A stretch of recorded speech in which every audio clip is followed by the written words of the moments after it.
بسم اللہ الرحمن الرحیم الحمد للہ رب العالمین والصلاة والسلام علی اشرف الانبیاء والمرسلین نبینا محمد وعلی آلہ وصحبہ اجمعین۔ شیخ الاسلام محمد بن عبد الوہاب رحمہ اللہ اپنی کتاب التوحید میں 22واں باب اس طرح قائم کرتے ہیں: باب ما جاء ان بعد هذه الامت یعبد الاوثان، کہ امت محمدیہ کے بعد افراد بت پرستی میں مبتلا ہو جائیں گے۔ شروع کتاب سے یہاں تک شیخ الاسلام محمد بن عبد الوہاب رحمہ اللہ نے توحید کے بہت سے مسائل ذکر کیے ہیں، جیسے توحید کی معرفت ضروری ہے، توحید کا علم حاصل ہونا ضروری ہے، شرک سے خوف کھاتے ہوئے اس سے بچنے کی کوشش کرنا، شرک اصغر اور شرک اکبر سے بچنے کی تلقین کرنا، شرک کی مختلف شکلیں جس میں لوگ مبتلا ہیں ان سے بچنے کی کیا ترکیب ہو سکتی ہے، کیا طریقہ کار ہو سکتا ہے، یہ ساری باتیں بتا دی گئی ہیں۔ یہ سب ذکر کرنے کے بعد شیخ الاسلام محمد بن عبد الوہاب رحمہ اللہ کے ذہن میں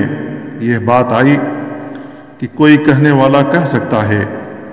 کہ یہ سب کچھ اپنی جگہ درست ہے، مگر امت محمدیہ تو شرک اکبر میں مبتلا ہو ہی نہیں سکتی، کیونکہ نبی کریم صلی اللہ علیہ وسلم نے ایک حدیث میں فرمایا ہے: ان الشیطان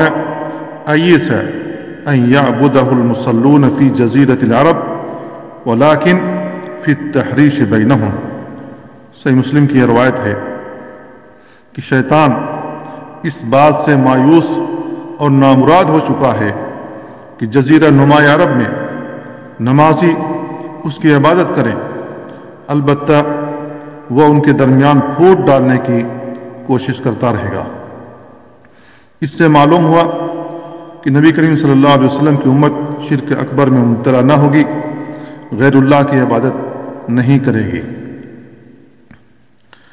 تو اس کا جواب یہ ہے کہ اگرچہ شیطان اس بات سے مایوس، ناکام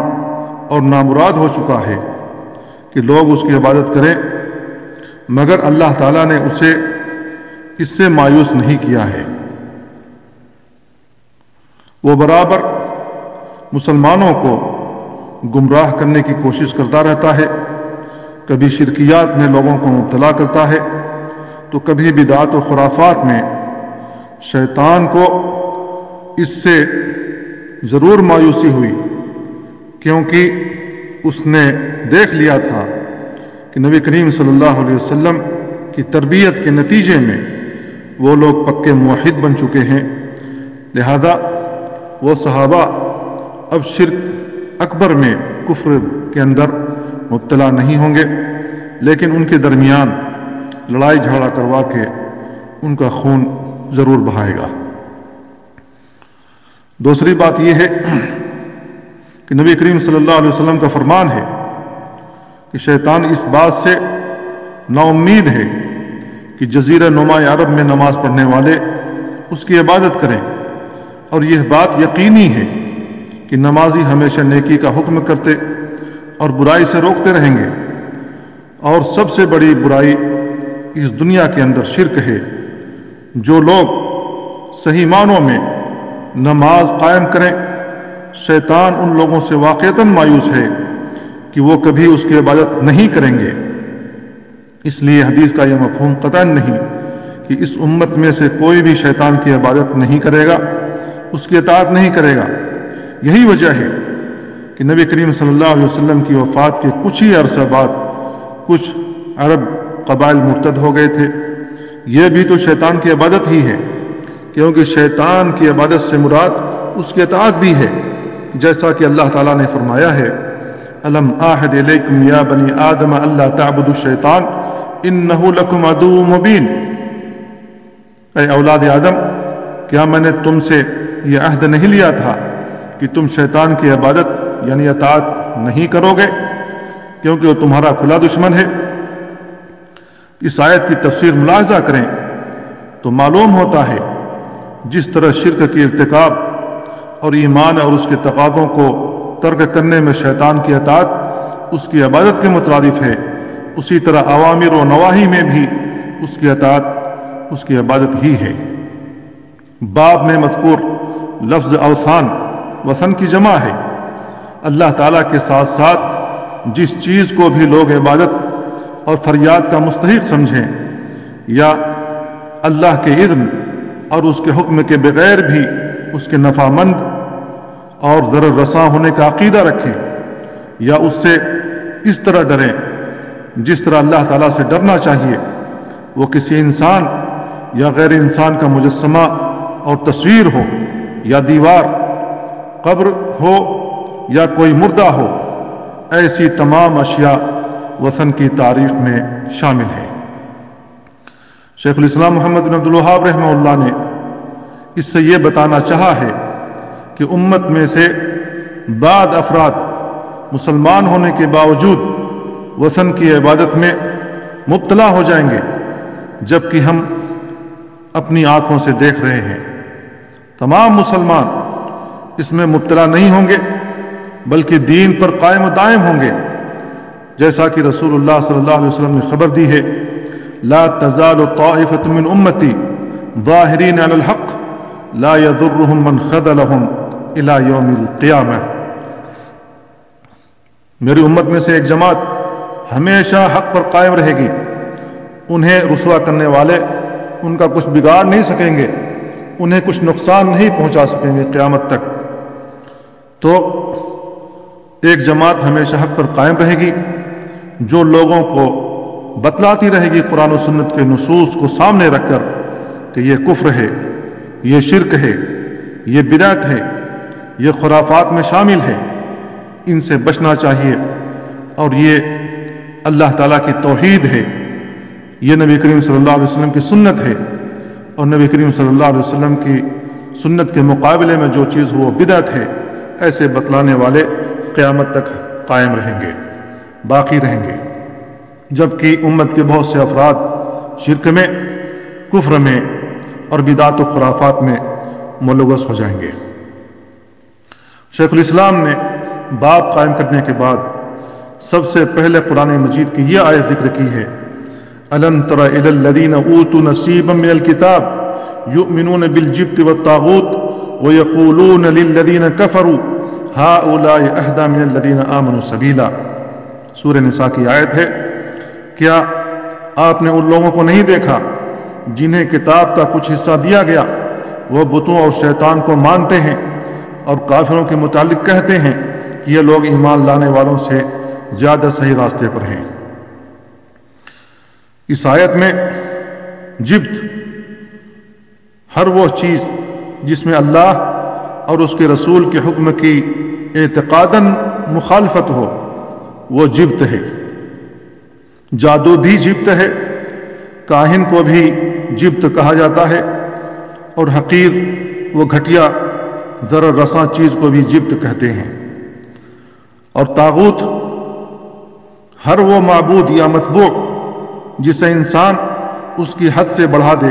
طاغوت ہے۔ شرعی طور پر متبوع کی حد یہ ہے کہ وہ انہی کاموں کا حکم دے جن کا شریعت نے حکم دیا ہے، اور ان کاموں سے روکے جن سے شریعت نے منع کیا ہے، لہذا شرعی حدود سے نکل کر جن کی عبادت، اتباع اور اطاعت کی جائے وہ سب طاغوت میں شامل ہے۔ اس آیت سے باب سے وجہ مناسبت یوں ہے کہ یہود و نصارہ اہل کتاب ہونے کے باوجود بتوں اور شیاطین پر ایمان لے آئے، اور نبی علیہ السلام نے بتلایا ہے کہ گزشتہ امتوں میں جو برائیاں واقع ہوئیں وہ اس امت میں بھی واقع ہوں گی۔ اس امت میں جادو پر ایمان رکھنے والے ہوئے تو اس امت میں بھی ہوں گے،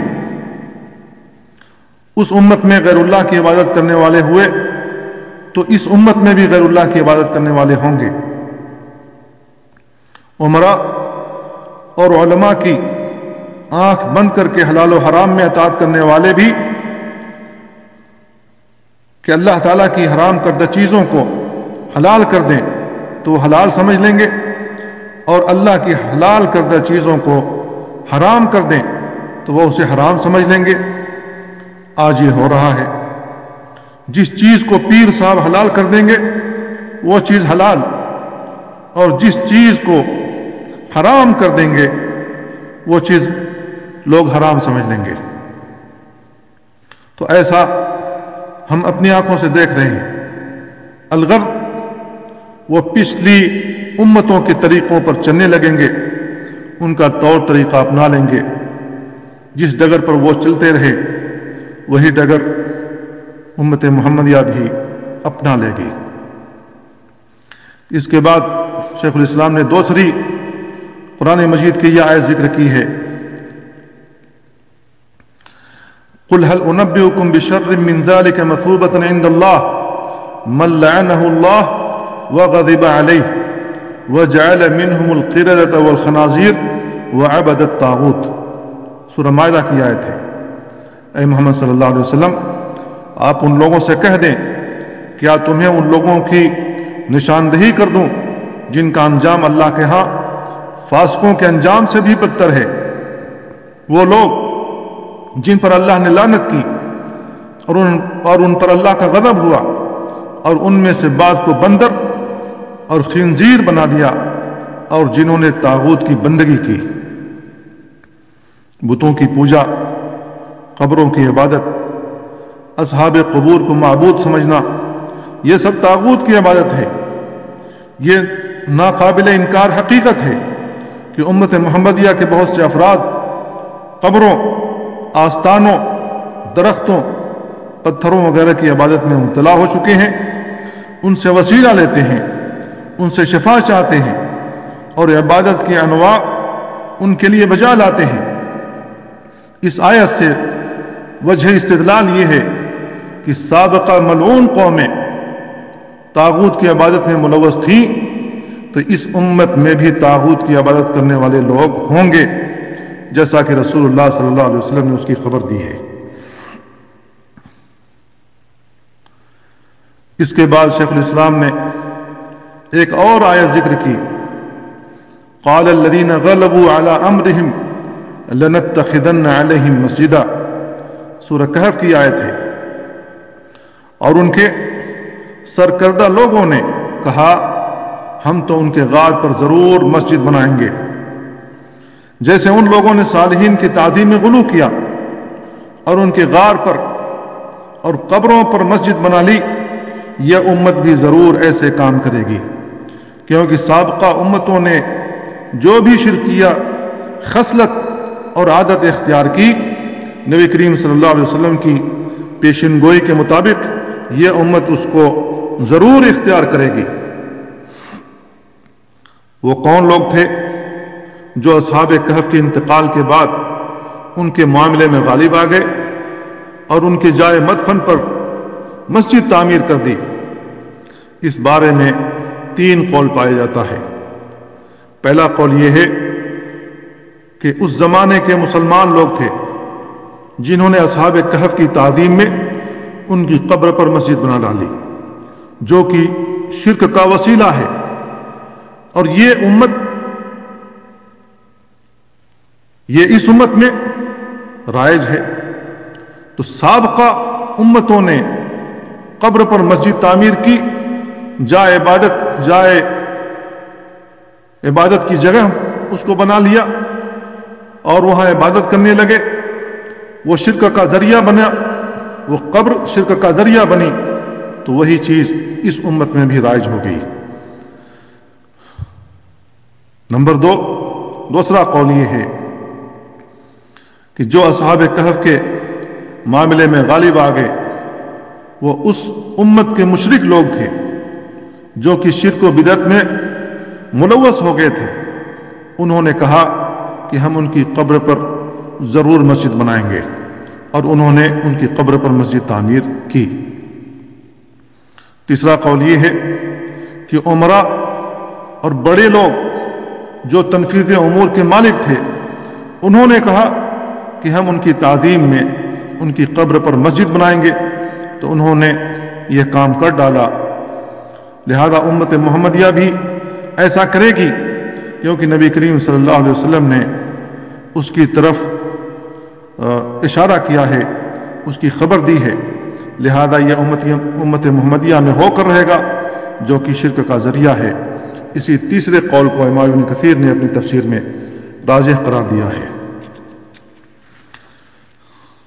ان آیات کے بعد شیخ الاسلام محمد بن عبد الوہاب رحمہ اللہ نے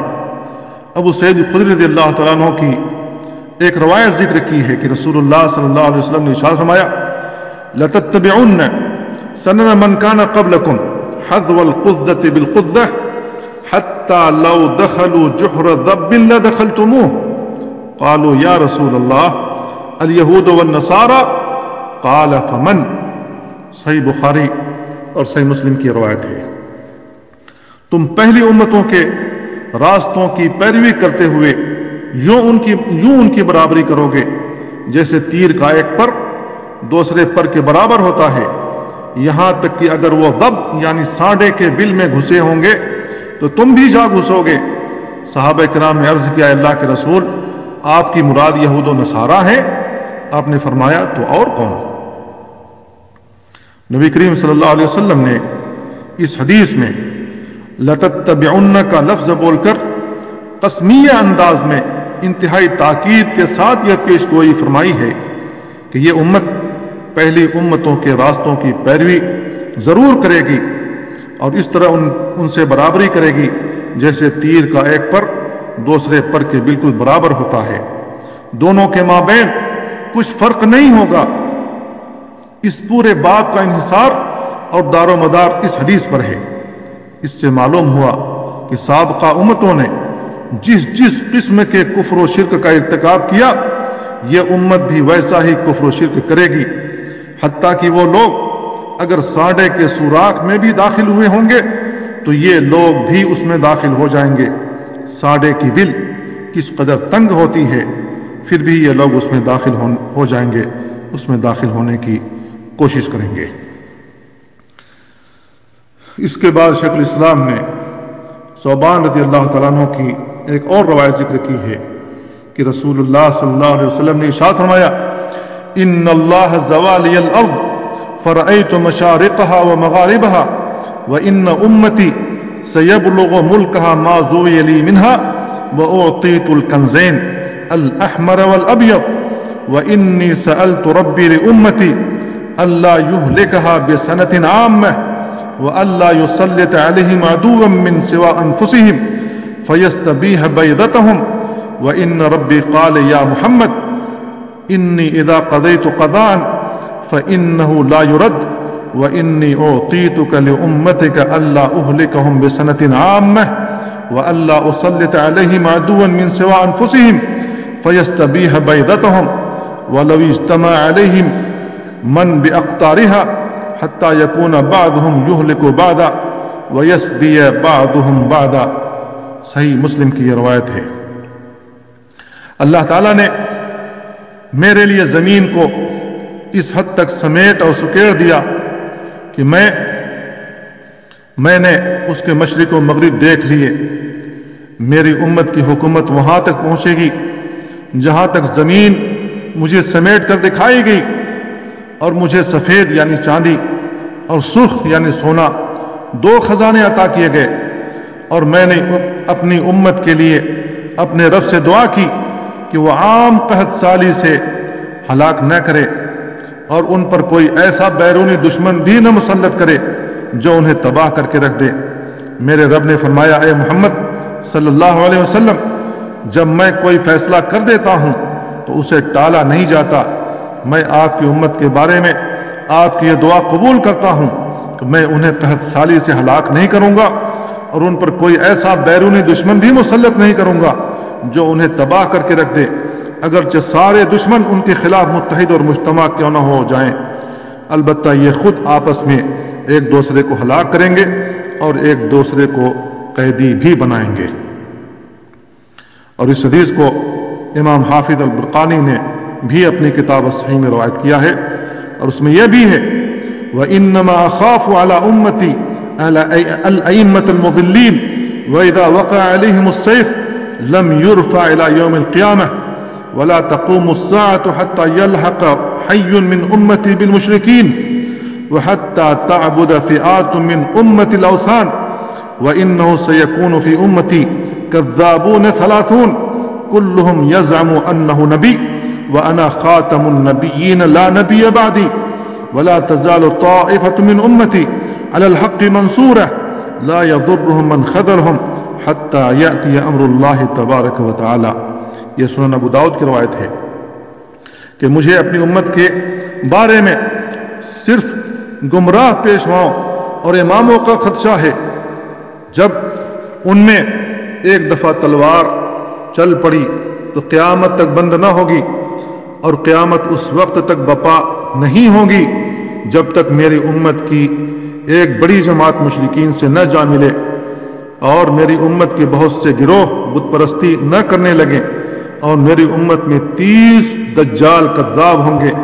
وہ سب نبوت کا دعویٰ کریں گے حالانکہ میں آخری نبی ہوں، میرے بعد کوئی نبی نہیں آئے گا،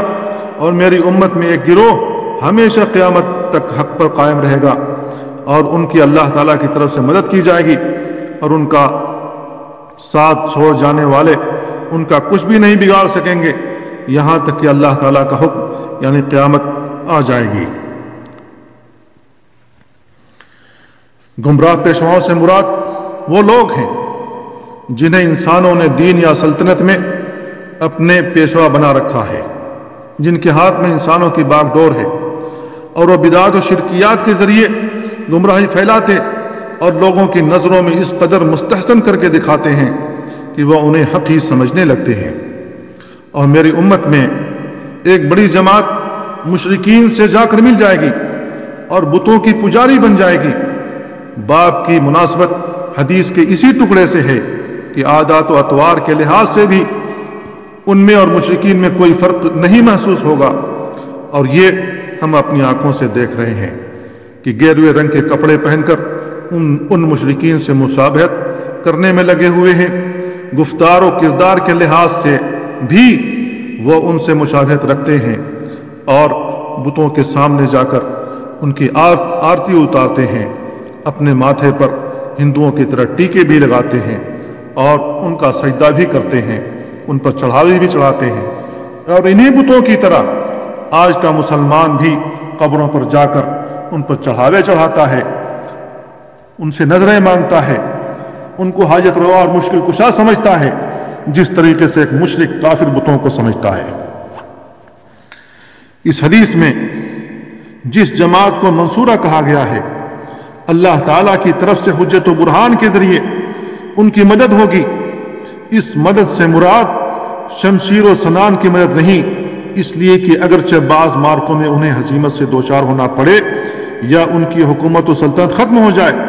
مگر اس کے باوجود وہ اپنے دلائل، نصوص، موقف کی پختگی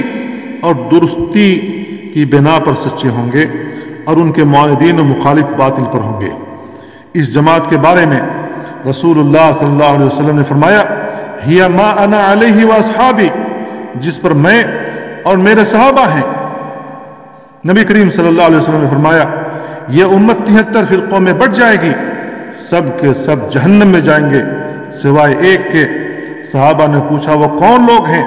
آپ نے فرمایا، ہی الجماعہ، وہ جماعت ہے جو اللہ اور اس کے رسول کے فرامین پر قائم و دائم ہے، اس سے سر منہ انحراف نہیں کرتے۔ ایسے لوگوں کی اللہ کی طرف سے مدد آتی ہے۔ انا لننصر رسلنا والذین آمنوا فی الحیات الدنیا ویوم یقوم الاشہاد، کہ ہم اپنے رسولوں کی مدد کرتے ہیں اور ان لوگوں کی جو ایمان لائے ہیں اس دنیاوی زندگی میں، اور اس دن بھی جب شہادتیں ہوں گی یعنی قیامت والے دن۔ سورہ غافر کی آیت ہے۔ اور دوسری آیت میں اللہ تعالیٰ نے فرمایا، وَلَقَدْ صَدَقَتْ كَلِمَتُنَا لِعِبَادِنَا الْمُرْسَلِينَ إِنَّهُمْ لَهُمُ الْمَنْصُورُونَ وَإِنَّ جُنْدُنَا لَهُمُ الْغَالِبُونَ۔ سورہ صافات کی یہ آیتیں ہیں کہ ہمارا وعدہ رسولوں کے لیے صادر ہو چکا ہے کہ وہی مدد کیے جائیں گے اور ہمارا لشکر ہی غالب رہے گا۔ دوسرے مقام پر اللہ رب العالمین نے فرمایا کتب اللہ لأغلبن انا ورسولی، اللہ نے یہ لکھ رکھا ہے کہ میں اور میرے رسول یقیناً غالب ہو کر رہیں گے۔ یہاں تک شیخ الاسلام نے آیات اور احادیث کے ذریعے ثابت کیا کہ امت کے بعض افراد، امت میں سے ایک جماعت مشرکین سے جا کر مل جائے گی، وہ بھی اسی طریقے سے بتوں کی پوجا کرنے لگیں گے جس طریقے سے مشرکین اور کفار بتوں کی پوجا کرتے ہیں اور ان کی عبادت کرتے ہیں، اور یہ علامات قیامت میں سے ایک ہے جو کہ ہم اپنی آنکھوں سے دیکھ رہے ہیں۔ اس کے بعد شیخ الاسلام نے ان آیات اور حدیث کی روشنی میں چند مسائل اخذ کیے ہیں۔ پہلا مسئلہ یہ ہے کہ اس بحث سے سورہ نساء کی آیت نمبر 51 اور سورہ مائدہ کی آیت نمبر 60 اور سورہ کہف کی آیت نمبر 21 کی تفسیر معلوم ہوئی۔ اول ذکر آیت میں ذکر ہے کہ اہل کتاب نے بتوں اور شیطانوں کی پوجا کی، دوسری آیت میں بیان ہے کہ طاغوت کی بندگی کرنے والوں یعنی مشرکین کا انجام فاسقوں سے بھی بدتر ہوا، اور تیسری آیت میں بیان ہے کہ لوگوں نے اصحاب کہف کے غار اور قبروں پر مسجد بنانے جیسے مذموم عمل کا ارتکاب کیا۔ نمبر 2، جبت، بت اور طاغوت یعنی شیطان پر ایمان لانے کا مفہوم اچھی طرح واضح ہوا کہ اس سے صرف قلبی اعتقاد مراد ہے یا ان سے نفرت اور ان کے بطلان کا عقیدہ رکھتے ہوئے بظاہر ان کی موافقت۔ نمبر 3، یہود کی یہ بات بھی معلوم ہوئی کہ اپنے کفر سے واقف کفار اہل ایمان سے زیادہ صحیح راہ پر ہیں۔ آج کا مسلمان اپنے کفر میں، اپنے شرک میں ان یہودیوں اور کافروں سے بھی گیا گزرا ہے۔ نمبر 4، معلوم ہوا کہ اس امت میں بھی وہی برائیاں پائی جاتی ہیں جو گزشتہ امتوں میں تھیں، جیسا کہ ابو سعید خدری رضی اللہ تعالیٰ عنہ کی حدیث میں بیان ہوا ہے۔ نمبر 5، اس امت کے بہت سے لوگ بت پرستی میں مبتلا ہو جائیں گے، اور یہ ہم اپنی آنکھوں سے دیکھ رہے ہیں۔ نمبر 6، تعجب خیز بات تو یہ ہے کہ مختار ثقفی جیسا شخص نبوت کا دعویٰ کرنے لگا، حالانکہ وہ توحید و رسالت کا معترف اور محمد صلی اللہ علیہ وسلم کا امتی ہونے کا دعویٰ کرتا تھا اور مانتا تھا رسول اللہ صلی اللہ علیہ وسلم برحق اور قرآن کریم سچی کتاب ہے، اور اس قرآن میں یہ بھی مذکور ہے کہ محمد صلی اللہ علیہ وسلم اللہ تعالیٰ کے آخری نبی ہیں۔ اس کی باتوں میں اس قدر واضح تضاد کے باوجود لوگ اس کی تصدیق کرتے رہے۔ یہ صحابہ کے آخری دور میں ظاہر ہوا اور بہت سے لوگوں نے اس کی پیروی کی۔ نمبر 7، اس حدیث میں یہ بشارت بھی ہے کہ امت محمدیہ سے کلی طور پر حق نہیں مٹ سکتا، جیسا کہ سابقہ زمانوں میں متعدد مرتبہ ایسا ہوا، بلکہ اس کے برعکس اس امت میں ایک جماعت حق پر قیامت تک قائم رہے گی۔ نمبر 8، اس میں ایک پیشن گوئی اور اہل حق کی ایک علامت یہ بیان ہوئی ہے کہ اہل حق کی قلت کے باوجود ان کا ساتھ چھوڑ جانے والے اور ان کی مخالفت کرنے والے ان کا کچھ بھی نہیں بگاڑ سکیں گے۔ نمبر 9، یہ پیشن گوئی وجود قیامت تک برقرار رہے گی، جب تک قیامت قائم نہ ہو یہ پیشن گوئی برقرار رہے گی۔ نمبر 10، اس حدیث میں چند اہم باتیں بیان ہوئی ہیں۔ نبی کریم صلی اللہ علیہ وسلم کا فرمان،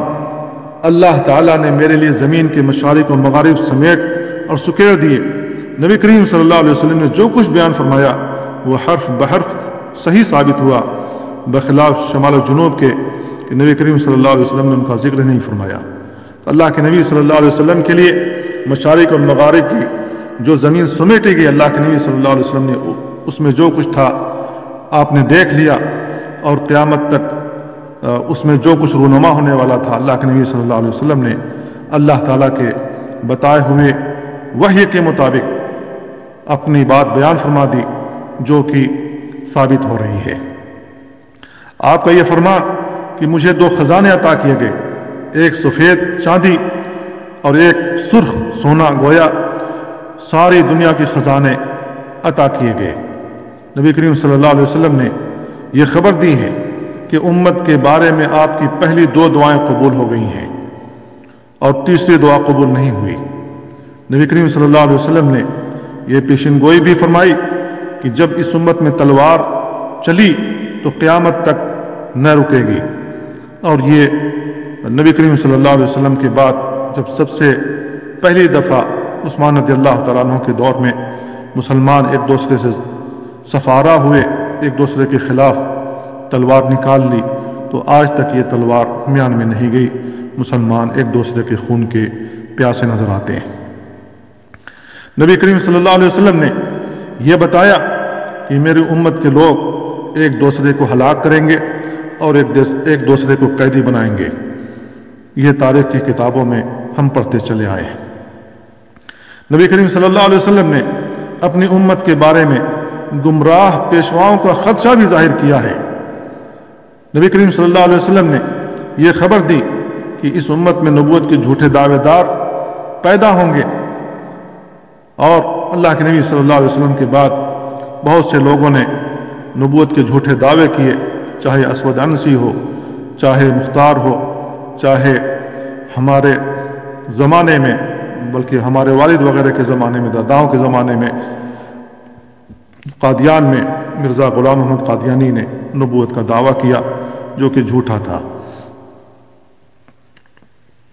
آپ کا خبر دینا کہ ایک منصورہ اللہ کی طرف سے مدد کی ہوئی جماعت قیامت تک موجود رہے گی،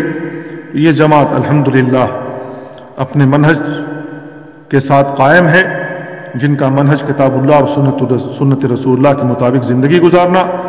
اسی کی نشر و اشاعت کرنا اور اسی کے مطابق عمل کرنا ہے، اور یہ لوگوں کو وہی بتلاتے ہیں جو صحابہ کا منہج تھا۔ یہ امت قیامت تک قائم رہے گی۔ نبی کریم صلی اللہ علیہ وسلم کی پیشن گوئی کے مطابق یہ تمام باتیں حرف بحرف پوری ہوئی ہیں، حالانکہ عقلی طور پر ان تمام باتوں کا وقوع پذیر ہونا بڑا مشکل اور بہت بعید ہے۔ نمبر 11واں فائدہ، نبی کریم صلی اللہ علیہ وسلم نے امت کے صرف گمراہ پیشوا طبقہ سے ضلالت و گمراہی کے خطرہ محسوس کیا ہے، جبکہ اللہ کے نبی صلی اللہ علیہ وسلم نے ہدایت یافتہ جو ائمہ ہیں ان سے کوئی خطرہ ظاہر نہیں کیا۔ نمبر 12، عبادت اوثان یعنی بت پرستی کا صحیح معنی اور حقیقی مفہوم بھی اچھی طرح واضح ہو چکا ہے۔ اللہ تعالیٰ سے دعا ہے اللہ تعالیٰ ہمیں دین میں غلو کرنے سے ہمیں اور ہمارے اولادوں کو محفوظ رکھے اور توحید پر قائم و دائم رکھے۔ وصلی اللہ وسلم علی نبینا محمد وعلی آلہ وصحبہ اجمعین۔